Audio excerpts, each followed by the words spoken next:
Hello, everyone, and welcome into another episode of Must Starts here on Football Guys. My name is Daniel Harms, fantasy film analyst, and I want to know, what's the very first Christmas movie that you all watch as you're setting up decorations after Thanksgiving? Because now that we know that's when we put up Christmas lights, I need to know what's the first movie that hits your guys' TV screens. It doesn't have to be your favorite one, just the first one that you watch. For me and my family, it's The Grinch.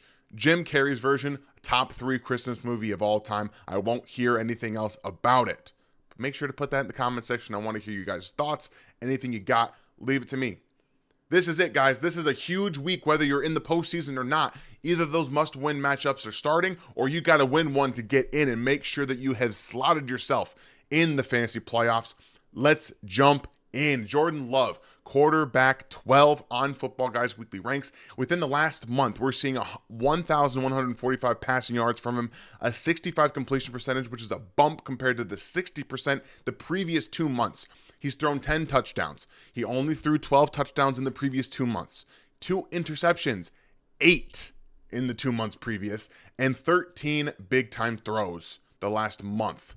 Only 9 his first 2 months this season. Jordan Love is playing at a very high level, and the Green Bay Packers offense really has a lot going for them right now. He's going to make a little bit of check at the line of scrimmage, play action pass here, big deep scissors concept from the Packers here. And what I loved about this play is that Jordan Love not only is going to be able to see what's happening out in front of him, he's going to identify the crossers here. So you got those deep crossing routes here from, I believe that's Malik Heath and Christian Watson. This is going to be the big thing here. And watch number 27. I believe he's right here on the defensive side. You're going to see him get into a downfield presence, but number 13 right here does not get picked up by anybody coming across the formation. So Jordan Love's going to do a great job of sensing that here. So he's got to get passed off. The defense here is rotating, and Heath is going to break open over the middle of the field right here onto the left side. This defensive player right here is going to be responsible for flipping his hips and having to run with Heath as he's breaking off, and they pass off Christian Watson to the deep safety and the other boundary cornerback right here. Jordan Love senses that. He sees the hips have to flip over, and he throws this with anticipation to a spot downfield. Love this kind of reading the defense and seeing how it's all going down in the back end there, and then just puts it on the money for a little bit of yards after contact as well and yards after the catch. He's been doing this a lot right here in the red zone. We're going to get 2 back-to-back red zone plays from Jordan Love, and we're seeing a lot of him identifying things at the line of scrimmage, but this is what I like. This is a longer developing play because you're going to get a little bit of press man at the top here, top of your screen, man-to-man coverage here on Christian Watson. And this is, like I said, a longer developing route. You're going to have a little bit of an outside stem, get vertical and break open over the middle of the field.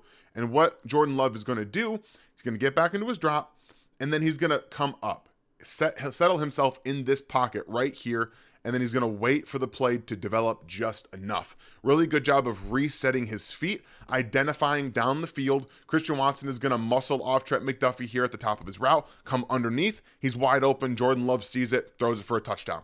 That's the kind of growth and development that we like to see from a young player who, again, this is his first year starting, and the offense that Matt LaFleur is putting out there is fantastic. Motions, misdirection, jet sweeps, all that stuff. And then you have just the FU throws, as we like to call them, where he's going to sit back here, kind of throw this off of his back foot just to a spot up the field. This is just go get it, and man-on-man coverage on the outside. Everyone's coming, identifies the blitz, and I'm just going to throw this up. Let my big man make a play. And oh boy, does he make a play. This is literally the only spot in this entire area that Christian Watson could have gone to get this football. It's at his high point, and it's just out of the reach of that DB, just out of the reach of that DB right there. So fantastic ball placement, fantastic throw behind, allowing him to slow down and then get into what he was doing. So I really enjoy watching this from Jordan Love, throwing the ball off the back shoulder or off of his back foot, getting into his rhythm, and he's right now playing fantastic football. At QB 12 this week against the New York Giants defense that is going to give up some points, and against an offense like this, play action, run game, all that coming at you in a big stage on Monday Night Football.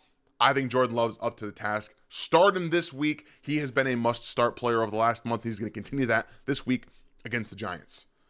The next guy we're talking about, you kind of saw the glimpse of what we're going to go to. It's David Montgomery, running back 20 on Football Guys Weekly Ranks. This is kind of more of a volume play for me. I think the Lions are going to come in and look to assert dominance over the Chicago Bears, who nearly had them beat last game. And the weather's going to be something to watch. Earlier in the week, it was calling for wet and rainy and windy. Right now, it's more just on the windy conditions. But he scored a touchdown in 4 straight weeks. And when the Lions have a lead, David Montgomery is out snapping Jahmyr Gibbs. When they're down, Gibbs is going to play more and going to get those points. But I think that Montgomery is the play this week. I think they're going to come out and look to assert dominance. And this game, again, it could be a little messy depending on the weather, a little messy depending on the weather, but we'll see how that works out. And Chicago still is 10th in fantasy points given up to running backs. They have been better since the Montez Sweat trade, but I think that this is an area where we're going to get to see the Detroit Lions come in and look to assert themselves. They got a little... I really don't know what the word for it out in front of their skis against the Saints, but this is just good old-fashioned football. Goal line formation, everyone's out here, and they're going to pull this left guard out into the right-hand side and really seal this off, okay? So they're going to pull him out.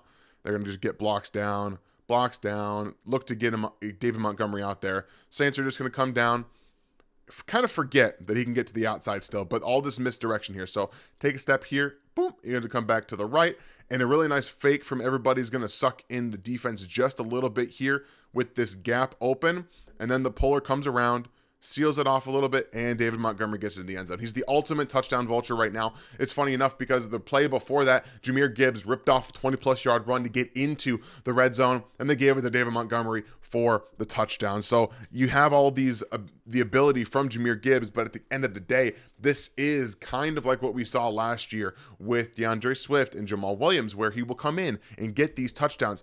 I love this formation, by the way. No attached tight end, but they bring Laporta into the backfield like an H-back or a fullback, and then they're going to pull a jet sweep motion and get open space. This is just a beautiful split zone play from a different formation. Instead of the tight end being down here, attached at the line of scrimmage and coming across the formation with that split zone action, instead it's going to be here. And that changes everything just a little bit. So you get that split zone here. Everybody else is stepping out to their right. And then David Montgomery is just going to take this down here and then cut back up when he sees daylight. Fantastic play. There's a lot of space here to move with, and you have moving pieces at the snap, and Montgomery's able to get upfield for a nice gain there. He can continue to turn out yards like that against the Chicago Bears, in my opinion. They do a little motion here on this play. And this is what I like about David Montgomery, is that he's shown a really good ability behind this offensive line that continues to find space for him to manipulate the second level. So this is just, zone play, just inside zone. He's coming downhill here. You get a little bit of miscommunication on the backside here. Guys coming down here, missing their blocks. But at the end of the day, this is a press the gap right here. Force number 49 to come down. And then bounce this outside. Take it. Boom, right there. Nice job using that hesitation step there to force these defenders to come at him, and then bounces it to the left. So I love what they're doing right now in Detroit, and I do think they're going to get back to the run game as the temperatures get colder. It's a little bit windy. Maybe Jared Goff doesn't do great outside in Chicago, which is not unheard of for Jared Goff. So I think this is going to be a game where they run the ball a ton and really look to establish themselves as a force over the Chicago Bears. So David Montgomery is an absolute must start for me at running back 20. I think that he's going to be able to not only find the end zone again, but I think he's going to rip a big one against the Chicago Bears, So yeah, must start this week for me. The next player is somebody that I was very hesitant on. I didn't know what was going to be sustainable or anything like that, but this offense desperately needs Courtland Sutton, who's wide receiver 22 on Football Guys Weekly Ranks. And I know that Russell Wilson's playing better than he did last year. He's not great, but he's forcing the ball to Courtland Sutton. He's got an 86% snap share in Denver, which is the highest on the team. He's their number one receiver. 24% target share, 4% higher than Jerry Jeudy, who is the second guy on the team. He's got 9 touchdowns this season, and 6 out of the last 7 weeks, he has scored a touchdown. He's back. This is the go-to player for Russell Wilson down the field, no matter what. It's him and Sutton, and that's how this passing offense works. He hasn't even broken 100 yards this season, but he might against the Chargers, who give up the 3rd most fantasy points against wide receivers this season. And I love, again, what we're seeing from Courtland Sutton a little bit, how they're moving him around a little bit more. He's playing sometimes in the slot, but when they're down in a football game, they come out in 5 wide a lot and just let Russell Wilson throw to open space. Fantastic job here from Courtland Sutton. Again, you're going to see him just kind of move this route a little bit to the outside, stem release to the inside, work his way around, and then back into the middle of the field. And he's man-to-man essentially on a linebacker who's underneath, and this is going to be zone, but the deep defender here is going to end up being this safety who has to come back and help. So this linebacker has to kind of cover Courtland Sutton, and he's going to see that. And again, here comes the motion, here comes the difference. So he's like, all right, I'm going to take this outside and run just by you, which he does. He outpaces that linebacker for a big play. And again, it's space because they're in comeback mode, but this is continuously what they're doing right now. Play action pass down the field. It's just Courtland Sutton getting interfered with, ball tracking, and then coming down with the football. This kind of play, this play action setup really is beautiful because they run the ball a ton. They get the wheel route here from Marvin Mims, who's in that jet sweep motion, and then they're just taking this to the out, taking it down all the way down the field. He's got space to move with, steps in the pocket, unleashes the deep ball. It still looks good. You see him underthrow it a few times here and there, but he gets interfered with on this play, and you wouldn't even know because he still comes down with it in the end zone. I think that we're seeing the full comeback of his deep speed. He doesn't have that twitch like he used to a few years ago. He could run better routes, but right now the deep speed is really back. And here it is again. Here's another one of those empty set formations. They're going to take Courtland Sutton and move him down into this stack formation here. And they're going to end up getting 2 guys wide open down the field for the Denver Broncos. And I like, again, what they're doing here. Just you're going to see this play come out here, a double move from both of them, and they get them open. And then Derek Stingley undercuts that, comes down with the interception. But this is what I wanted to see. This is what I like to see from the Denver Broncos. Again, you're going to just see a little bit of what I'm hoping for with the double moves. Vertical, goes to the slant, and hits upfield. And then Jerry Jeudy, in his own right, is going to come out here and do a little bit of the same and just work up the right-hand sideline. And these guys are both open. And like I said, unfortunately, Russell Wilson underthrows this football a bit. He didn't really step into it. He kind of threw it off of his back foot and underthrew it. But this is another area where they could really use Courtland Sutton and Jerry Jeudy. But right now, Sutton is clearly the go-to guy with that target share. He's continuously approaching double-digit targets every single week. So Courtland Sutton, like I said, I've been hesitant to say that, but this now going forward, he's absolutely a must-start player with how much he scores touchdowns. I don't like being touchdown reliant and touchdown dependent, but he's the only part of their passing offense that works. So keep going, keep chugging away at it against the Chargers, an in-division game. I think this could be a game where he puts up a lot more points for your team. So yeah, start him again, though these touchdowns keep falling, and Courtland Sutton's going to continue to find his way into starting lineups everywhere. The last guy, maybe one of my favorite players to talk about this season. I was very high on him to start. I also had a piece earlier in the season about him where it did hit. He scored a touchdown. Brandin Cooks, wide receiver 34 on Football Guys Weekly ranks. I think he's back. I think the usage that we're seeing is fully incorporated him. He looks really healthy. And this is the marquee matchup this weekend. They're at home. The Dallas Cowboys are at home in the Dome. Don't have to worry about weather. We've seen his usage over the last month be much more consistent. They're getting him the football in more ways, which is awesome. They're mixing him up in CD inside and outside. His slot snap percentage has gone up, and CDs on the outside has gone up a little bit. Feels like they figured out what they're doing. They went over 40 yards. He's went over 40 yards once from weeks 1 to 9. And he has been over 40 yards every single week this month. And he scored a touchdown in 3 out of the last 4 weeks. All 3 of those touchdowns came at home. Dallas Cowboys are at home. Attention is going to be on CeeDee Lamb, and the Philadelphia secondary can be thrown on. They are first in fantasy points given up to wide receivers. This season. And Brandin Cooks, like I've been talking about, guys, he is a guy that I really love what they're doing. Dak Prescott is, in my opinion, the MVP of the NFL right now, and they're going to have another opportunity to showcase that against the Philadelphia Eagles. These short motions, inside and outside, have been running rampant all across the NFL.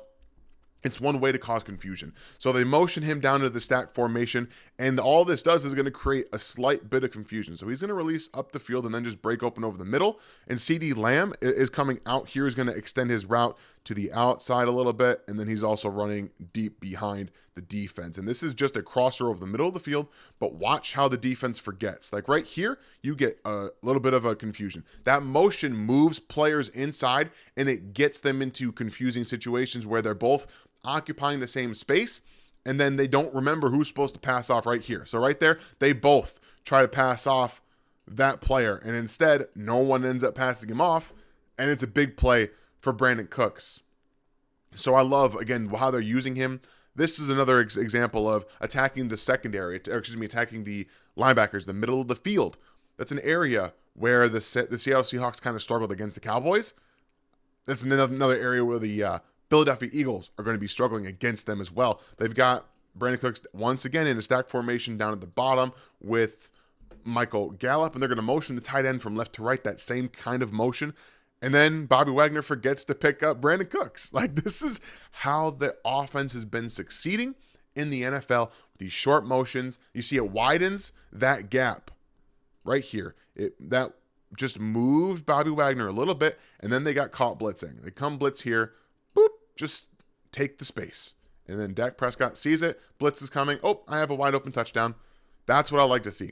Like I said, this offense, what Mike McCarthy is doing right now has been fantastic, and I don't even want to give him credit, but I have to. They've done a fantastic job ever since the first month of the season of getting their players in space. Now, like I said, it looks like Brandin Cooks is healthy. It looks like the offense, it does absolutely function through CeeDee Lamb, who has proved to be an elite receiver. Outside, inside, doesn't really matter. And then we got Brandin Cooks showing off a little bit of the moves here. So once again, motioning CeeDee Lamb from right to left.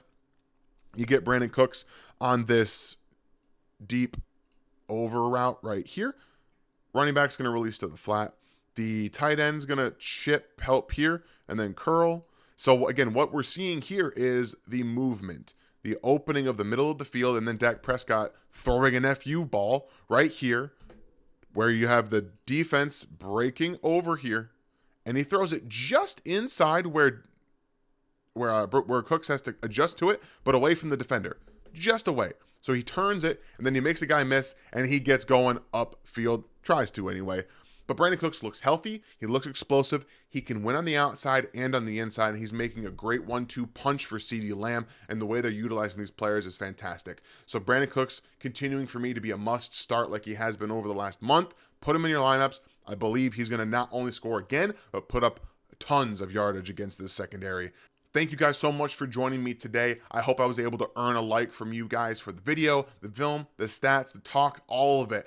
Again, you guys have yourselves a great rest of your weekend. I hope that you guys are looking forward to college football bowl season as much as I am. And we're going to continue to have these throughout the playoffs and more coming in the offseason. Have yourselves a fantastic day. I'll see you guys next time.